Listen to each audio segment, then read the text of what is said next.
पुण्यात झालेल्या पावसाने पुणे महानगरपालिकेतील सत्ताधाऱ्यांना आणि अधिकाऱ्यांना जणू आरसाच दाखवला आहे. पुणे शहरातील सार्वजनिक कामे अत्यंत जोमाने सुरू असल्याचे महापालिकेच्या वतीने वारंवार सांगितले जात असते. नगरसेवक, महापौर, आमदार, खासदार, मंत्री यांच्यासारखे लोकप्रतिनिधी पुण्यातील नागरिकांचे जीवनमान उंचावण्यासाठी आणि त्यांना सोयीसुविधा उपलब्ध करून देण्यासाठी आम्ही कटिबद्ध असल्याचे छाती ठोकपणे सांगत असतात. प्रशासकीय अधिकारीसुद्धा त्यांचीच री ओढत असतात. परंतु नुकत्याच झालेल्या पावसाने त्यांची विधाने किती पोकळ आहेत हे दाखवून दिले. या पावसामुळे रस्तोरस्ती, गल्लोगल्ली पाण्याची तळी साचली होती. नागरिकांची वाहने अर्ध्याहून अधिक त्या पाण्यामध्ये बुडाली होती. हजारो नागरिक रस्त्यांमध्ये अडकून पडले होते. पुणेकरांना सर्व सोयीसुविधा उपलब्ध करून देण्याचे लोकप्रतिनिधी देत असलेली आश्वासने किती ठिसूळ आहेत हे या निमित्ताने समोर आले आहे. खरे तर पावसाने पुणेकरांना नव्हे, लोकप्रतिनिधी आणि महापालिका प्रशासनाला झोडपले आहे. राजकीय आणि प्रशासकीय निष्क्रियतेने झालेल्या पुण्याच्या वाताहतीमुळे नागरिकांच्या मनातील रोष वाढत चालल्याचे दिसून येत आहे. याच पार्श्वभूमीवर पुण्याच्या महापौर मंजुषा नागपुरे यांनी पत्रकार परिषद घेत अशा आपत्तीजनक परिस्थितीनुसार करण्यात येत असलेल्या उपाययोजनांबाबत माहिती दिली. 2 दिवस सलग जो पाऊस पडला त्याची परिस्थिती फार गंभीर झाली पुणे शहरामध्ये. कालही जास्त प्रमाणात पाऊस पडलेला आहे. एका ठिकाणी झाड पडल्यामुळे एक आजी दगावल्या. काही ठिकाणी पाणी पण साचलं. काही लोकांच्या घरात पाणी गेलं अशा घटना घडल्या. त्या संदर्भात आपण डिझास्टर मॅनेजमेंटची एक बैठक बोलावली होती. त्या बैठकीमध्ये सगळे अधिकारी उपस्थित होते. त्यांच्याकडनं एक आढावा घेतलाय. आपण जे जे काही काम करायला सांगितलं होतं साधारण 2 महिन्यापूर्वी सुद्धा आपण अशा बैठका घेतोय.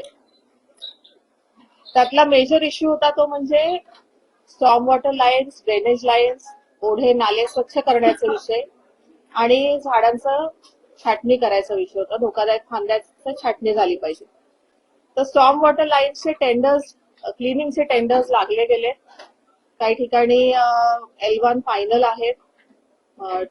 फक्त झोन 5 मध्ये 3 टेंडर्स ओपन व्हायचे आहेत. कामाला सुरुवात प्रत्यक्ष केली होती. स्टॉर्म वॉटर लाईन्स आणि ड्रेनेज लाईन्स क्लीन करण्याची कामाला सुरुवात झाली होती. पण काल ज्या प्रमाणात पाऊस आला तेव्हा असं लक्षात आलं की आपल्याकडची पावसाचं पाणी वाहून नेण्याची क्षमता जी आहे ती कमी आहे. आणि आता जे नवीन नॉर्म्स आले आहेत त्याप्रमाणे ही क्षमता वाढवली गेली पाहिजे. जास्त मोठ्या व्यासाची ड्रेनेज लाईन्स आणि पावसाळी गटार केली पाहिजेत. त्या उद्देशाने आपल्याकडे काम सुरू आहे. राहिला विषय ट्री कटिंगचा, तर ट्री कटिंग हे वर्षभर करण्याची ऍक्टिव्हिटी आहे. फक्त पावसाळा आला म्हणून झाडांची छाटणी करणे हे योग्य नाही. अशा सूचना मी दिलेल्या आहेत. त्याप्रमाणे त्याचा सर्वे होईल. धोकादायक ज्या झाडं आहेत ते कापले जातील. झाडांची उंची कमी केली जाईल. त्यासाठी आम्ही मॅनपॉवर सुद्धा वाढवून देऊ. बजेटची तशी तरतूद करू आणि त्या पद्धतीने कामाला सुरुवात होईल. आता आपल्याकडनं असं कळवलं गेलं होतं की त्याचे पंचनामे झाले पाहिजेत. पंचनामे झाल्यानंतर शासनाकडनं भरपाई किती मिळणार आहे ते एक आढावा घेऊ आम्ही. शासनाकडनं मिळत नसेल तर मग महानगरपालिकेकडनं आपण त्याची नुकसान भरपाई नक्कीच देऊ.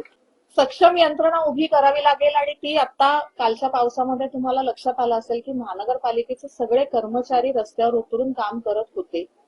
परंतु आता वातावरण बदल जो घडतो आहे, पावसाळा हा अनिश्चित झालेला आहे आणि किती प्रमाणात पाऊस पडतोय, पूर्वीपेक्षा जास्त पाऊस पडतोय हेही कालच्या पावसामुळे लक्षात आलं. मी मगाशी म्हणाले तसं आहे की CPHचे नॉर्म्स आहेत की आता आपल्याला 113 mm/h ह्या हिशोबाने आपल्याकडचे पावसाचं पाणी वाहून नेण्याची जे सिस्टीम आहे ती त्याची क्षमता वाढवली गेली पाहिजे. मोठ्या व्यासाचे ड्रेनेज लाईन्स केले पाहिजेत. त्याप्रमाणे आपला मास्टर प्लॅन जो आहे तो अपडेट केला पाहिजे, अपग्रेड केला पाहिजे.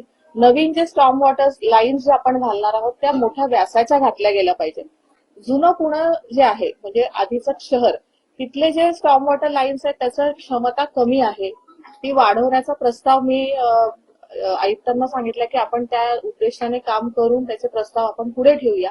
नाही, ए कॅटेगरीमध्ये असे काही स्पॉट्स आहेत जसे 270 स्पॉट्स आहेत 5 झोनचे जिथे तातडीने काम करण्याची आवश्यकता आहे. त्यातले 120 साईट्स आपण असे आयडेंटिफाय केले जे अगदी लगेच म्हणजे सोमवारपासून काम सुरू करून पावसाळ्यापूर्वी पाण्याचा निचरा होईल अशा काम होऊ शकतं.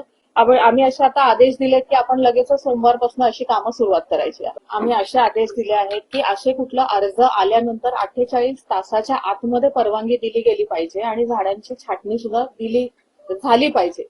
आणि एजन्सी जी आहे असं काही म्हणणं नाहीये की महानगरपालिकेने सुचवलेल्या एजन्सीजकडनंच काम करून घ्यायचंय.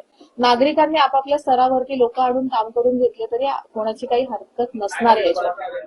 नाही, आपण जेव्हा परवानगी देतो झाडांच्या छाटणीची त्यावेळेला हे बघूनच परवानगी दिली जाते. सगळे नॉर्म्स पडताळूनच परवानगी दिली जाते. असं वेग तर परवानगी कुठलीच दिली जात नाही. मोशी न्यूज नेटवर्कसाठी मोहित शिंदे, पुणे.